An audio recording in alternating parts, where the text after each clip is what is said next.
Yo, what up? Hold on. Gotta get my angel over my shoulder. I got my Pac right here, my Tupac, my angel. And gotta get the other source of something. Lucifer, the light. Technically be over my other shoulder, but both shoulders have light today. Fuck it. Life is just imbalanced and all. Well, hi, my name is Malcolm Lovejoy, Mindbender Supreme. I'm here doing it. Life is just all over the place. My schedule is full of all kinds of surprises. I saw Zaki Ibrahim, saw a bunch of wonderful Toronto friends. I saw Sate. I'm not really giving examples or like excuses why I haven't been doing this every day. In my heart, I want to do it every day, but sometimes my life just steals my internet time. And to all my internet people out here that are looking for it, let me know how you feel. Let me know that you want these. So I know that whenever I'm just spreading love in the real world and not on the internet, I get a reminder like, oh shit, there's that person out there who really wants this video today. So I do this one for y'all. Thanks. So as we were saying, I was reading some of these wonderful, wonderful, wonderful moments from Sex and God by Darrel. I'm going to read a little more. This is the third installment. It's just too wise. It's too brilliant. It's too beautiful. And I want to put my personal perspective into it because it's too important. And sexuality is something that always, always, always will be connected to God. So it's not like these are ever irrelevant. It doesn't matter when you learn these. You could learn these when you're 90. You could learn these when you're 19. Honestly, sexuality is always a sacred thing that has more mystery and beauty in it than most people care to explore, I find. Just because of all the misinformation and fear that's placed around sex by religion, by the government, by families, by society, and this beautiful, beautiful, wonderful activity that is available to every single breathing body on the planet in one form or another. It doesn't matter who you are. Sexuality is your right and your blessing. And if you believe what other people say about it and believe their limitations and pessimisms and superstitions and lies, then it's going to kill your miracles. So don't kill your miracles. Feel all the love you can possibly feel in this life and have all the sex you can possibly have in this life. It's really worth it, I promise. Come have sex with me to find out if you don't believe it. So, the toxic trio. I love it. Let's go in. 3 key beliefs in modern religion lead to sexual distortions, sexual terror, and support the many myths. Belief in an afterlife, belief in a voyeuristic, all-knowing God that determines your status in the afterlife, and also belief in a white man that sits in front of some gates that will let you in to getting judged by that other all-knowing God. And belief that the God dictates a specific kind of sexual behavior to the exclusion of all others as a condition for entry into the afterlife. What a wild concept. What a wild concept. Let us break this down more, shall we? You must hold all 3 of these beliefs for religious distortions to truly impact your behavior. Here's how this works. Simply believing in an afterlife does not necessarily create sex-negative behavior. For example, some New Age religions and most pagans are quite sex-positive and yet include some idea of an afterlife. Believing in a voyeuristic God does not necessarily lead to sexual distortion either. You could believe in a God who wants you to masturbate and have joyful sex with your partner and partners. That's a cool God. And watches you while you do it. A little bit of a creep, but hey. This will not lead you to celibacy or fear of eternal damnation. But the third belief combined with the first 2 creates sexual distortion. God expects you to adhere to a specific narrow set of behaviors. Since he is watching you all the time, failure to comply will result in eternal damnation. Ugh. The unique combination of beliefs is what makes Islam, Christianity, and other religions so powerful. These tenets provide a framework for understanding the behaviors of people in most of the major religions. But this toxic trio creates a rigid system that prevents exploration outside arbitrary limits, ignoring patterns of attraction that are part of our genetic programming. The notions of specific sexual behaviors dictated by an all-knowing, voyeuristic, and vengeful God can terrorize adherents into public compliance and private misery without leading to sexual self-actualization or fulfillment. This God inhabits your mind like a parasite, ready to interrupt any improper behavior. Devious stuff. So foul. I have seen firsthand the destructive impact of these beliefs. Good Sarah Darrel Ray speaks from personal experience.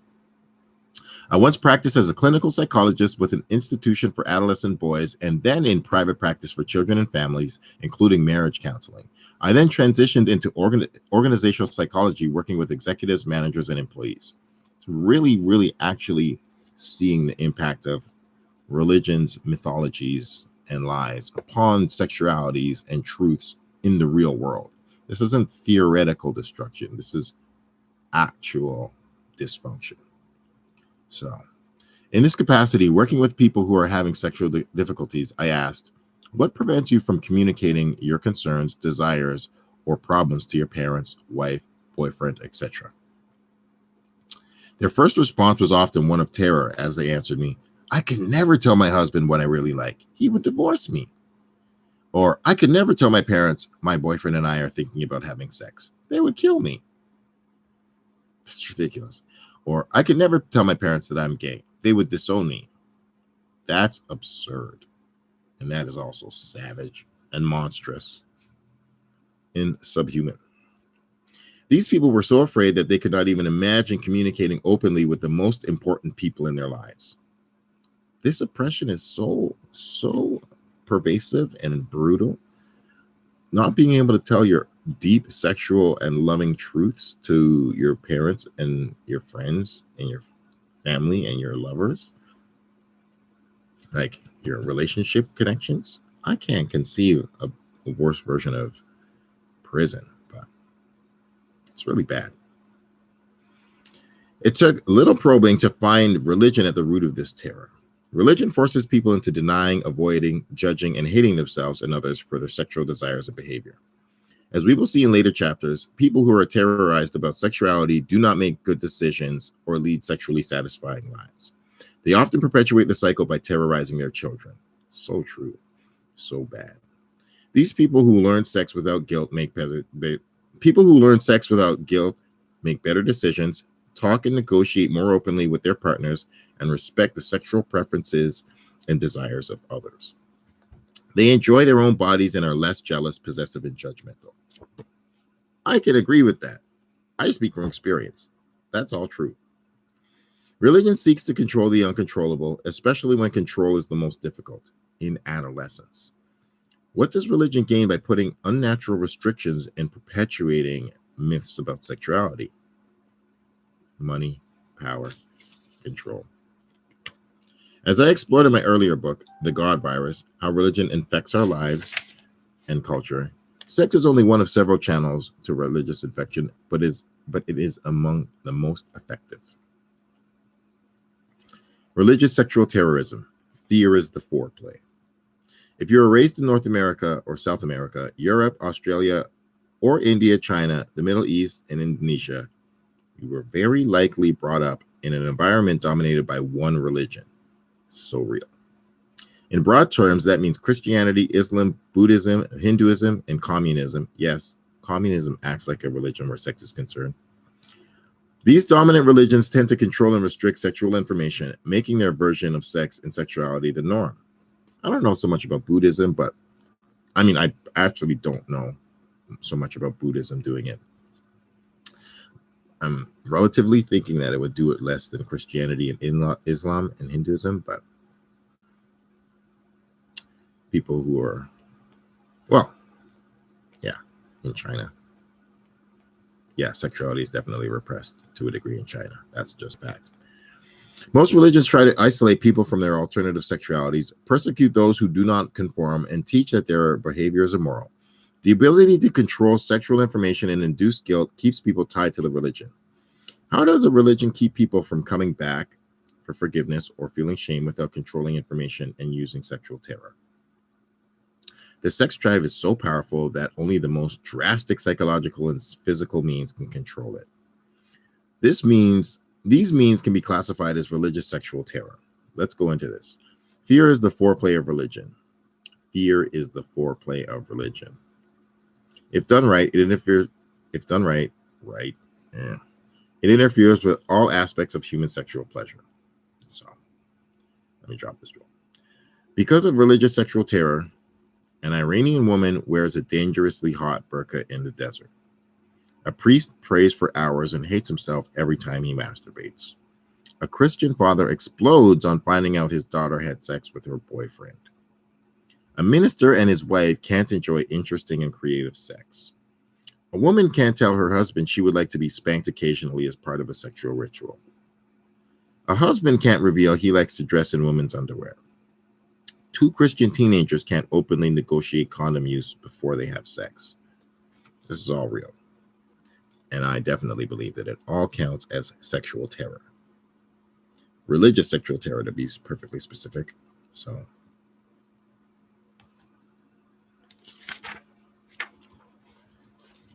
I don't know. It's been a little while. I think I'm going to just drop one more page because, you deserve it. I deserve it.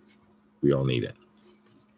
Let's do this thought experiment, and then I'll wish you a beautiful, lovely day. I'm seeing a lover today. I'm seeing two lovers today, possibly.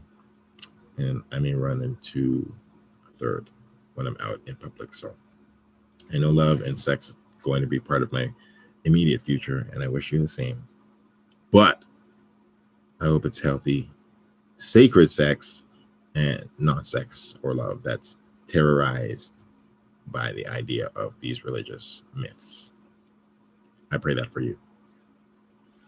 A thought experiment, unbuttoning religion. Ooh, that's funny. Imagine being taught from childhood that you and most of the people around you have a dangerous medical problem. But thankfully, it can be controlled, even prevented, with a simple button that lights up when pressed. You were given this button when you were 12 years old and told that it must be compressed frequently. If you ever neglect that button, the light will slowly dim, and at that point, the medical condition will progress. If the light gets too dim, you will get a disease or have an accident. To illustrate the dangers, you were shown photos and told stories of people who let go of their button and were destroyed. Adults, physicians, religious leaders, and your peers all attest to the terrible things that will happen when a person neglects his button. Learn how to live with the button, then tell others how to live with it too. They admonish you. Share the knowledge you gain from reading about your button. You learn that telling others makes the button glow longer, even brighter. You slowly learn to enjoy having a button. You feel proud of it as you tell others the joy of feeling safe and protected by the button. This button impacts every aspect of your life. When you talk to someone, you feel compelled to tell them about button power so that you can take your finger off of it for a little longer. When you tell your children, the light stays on for several hours. You get into bed with your spouse and tell her about your button, and she tells you about hers, and you both enjoy some lovemaking before the light gets too dim. Sure, you have work to do, a lawn to mow, books to read, projects to complete, but ultimately, the button rules. Years go by, and you get good at managing your button. Indeed, your button stays lit for days at a time with only the occasional push because you are so skilled at working button praise into every conversation. Others are not as good as maintaining their button, and they have family problems or physical problems. Press your button, talk to others, you urge. But they aren't as diligent as you, and you see them pay the price. It saddens you that others don't take responsibility for their button and then complain that they're sick and pain. One day you meet a person who has no button, yet seems perfectly healthy. Where is your button? You ask. I threw it away decades ago. I have no idea where it is. This forthright An unhesitant answer shocks you, then creates a twinge of panic. First, you think, he's in grave danger of some horrible illness or accident. Then another thought occurs. Maybe, maybe buttons aren't necessary? You toss that thought out now. What is life worth if you don't have a button? You would feel emptiness, a true sense of loss. Even if someone could live without a button, you can only imagine how miserable and lonely their life must be. Occasionally, you hear that some of the richest and most successful people do not have buttons. Some people are even encouraging children to throw away their buttons.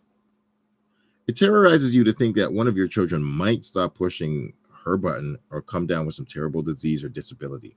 As a result, you redouble your efforts telling more people about the joys of the button. Even so, you find that your button does not glow as long as it used to.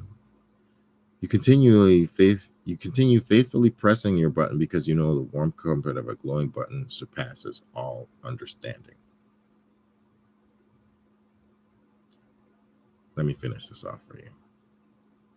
While the button premise may seem ridiculous, it resembles many religious practices. For example, you may know Catholics, Muslims, Hindus, Buddhists, Sikhs, or believers of any numbers of other religions who use prayer beads, or clutch their Bibles or display them prominently at work, in their home, or in their car. They may display religious symbols in their homes, their lawns, their webpage, or on crosses, crucifix, or pendants. But it is not just prayer beads, Bibles, or a prayer rug. Religious people have almost identical beliefs to our button people. They believe that prayer prevents evil, heals illness, gives guidance, and much more. They believe that going to church, mass prayer, or meetings keeps their soul pure and clean. They believe that reading the Bible or religious material keeps evil thoughts at bay. Each of these is nothing more than a way to press the button. Praying presses the button. Reading the Bible presses the button. Going to church presses the button. Praying on a prayer rug, singing a hymn, are all ways to press the button and keep the evil, illness, or other problems at bay and ensure a reward in the afterlife. It is the totality of the beliefs represented by these tokens that creates a deep dependency on the religious adherent. Tokens are just a reminder of the underlying belief. The token reinforces the belief, and the belief reinforces the token. In our simple example, the belief in the inevitability of disease or accident was the driving belief behind the token. Without that belief, there would be no need for a token. Religion has used tokens for thousands of years to reinforce beliefs. They are powerful psychological tools. They make soldiers feel invincible before a battle. They give mothers a sense of supernatural protection for their children, and they convince people God cured them of a disease. But tokens are a part of a network of conditioned responses. A conditioned response can be programmed into a rat, a dog, or a person. Teach a creature that it must have a particular token to feel safe, and it will seek out that token whenever it feels threatened. Much like a child's security blanket or a dog's favorite toy, a token can be anything that we have learned to feel comfortable with or that we associate with protection and security. Many cultures have tokens. It is a common behavior, but one designed to make a person feel secure within a particular religious context. A Hindu would not feel comfortable or secure with Catholic prayer beads in his pocket. A Muslim would probably feel violated with a crucifix around her neck. A Buddhist wouldn't find a Baptist prayer meeting inspiring. Tokens are specific to a given religion and a given religious subset. For some, tokens may only be worn by one gender and not by the other. Some may even be used by Protestants and not by Catholics. Some may only be used at certain times of the year or during certain times in life. And the most important tokens are paired with specific beliefs. And most important, the crucifix is paired with the belief in death and resurrection along with other ideas. The Bible or Quran represents a belief that the deity can and does communicate directly to you. As humans, we want to feel secure. We learn early in life to associate security with things and behaviors. We associate security with our home, with owning property, having money in the bank, going to work every day. In reality, these things do not make us secure. We create them to feel more secure. When we feel insecure, we do things to increase security, like save money, improve our home, install a security system, or take a second job. In each case, these help us feel more secure. In these examples, our sense of security has some basis in reality, and there is direct evidence that having money in the bank helps us protect us from financial stress. Owning a home ensures that we have a place to seek shelter when it rains or snows. Security systems can warn us of a fire or intruder, and there is direct evidence that they work. On the other hand, tokens don't reduce the likelihood of burglary, put money in the bank, or decide to invest a tax refund. Tokens simply invoke a conditioned response that helps us relax and feel secure and reminds us of our beliefs, such as we will be rewarded in the afterlife, or a God or an angel is watching over us. Early childhood teaching and years of practice convinced the religious that these actually work. I prayed 100 times and my son got well. Never mind that 100 prayers were said to keep him from. Never mind that 100 prayers were said to keep him from. I prayed 100 times and my son got well. Never mind that 100, if not 1,000, prayers were said to keep him from getting sick in the first place. Forget about that part. The rituals associated with a token are believed to be mandatory. You cannot just pray to Mary every few years or take your beads with you when you feel the need. Pray without ceasing, St. Paul said. 1 Thessalonians 5, chapter 5, verse 27. The token takes on a life of its own. It must be attended to or it will not work. It demands attention. If you miss a prayer meeting or a mass, forget to pray or read the Bible, you will feel anxious. You forgot to press the button. God may not protect you or reward you. So let me make a final connection and then call it a day. What do buttons or tokens have to do with sex? Tokens keep the mind focused on religious requirements, ensuring that the person behaves accordingly to the dictates of the deity. If the deity sees masturbation as a sin, then having a set of prayer beads or a Bible next to your bed at night is a powerful reminder of what is and what is not sinful. When the person eventually succumbs and masturbates or has sex, he will count 200 beads for forgiveness. If a woman has the urge to bring a boyfriend to her apartment, she may take down the picture of Jesus before he comes over. If she leaves it up, she may not be able to reach orgasm because Jesus is watching her. The more a person uses the tokens in prayer to resist sexual temptation, the more the behavior becomes ingrained. Powerful biological urges makes the person want to masturbate or have sex, but the fear of hell impinges on her thoughts. She picks up the beads, reads the Bible, or kneels and prays to resist temptation. Any number of physical actions may be used, but they all lead to the same result: deeper infection with religious sex.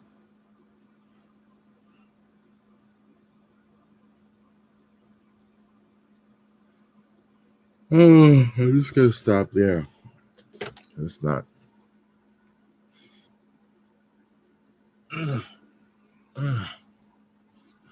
So, yeah. I just hope people really think about sex. They really think about religion. And really think about, do you believe your religion? And do you believe what your religion says about sex? And if you don't, maybe you could start making your own religious sexual rules. I do. And I live in paradise because I do it. My paradise is in every woman that I make love to. Lovemaking is my religion. It's so pure, it's so true, it's so real. I've accepted this, and there's no question in my heart or soul about it. I love it. It's paradise. I hope you find yours too.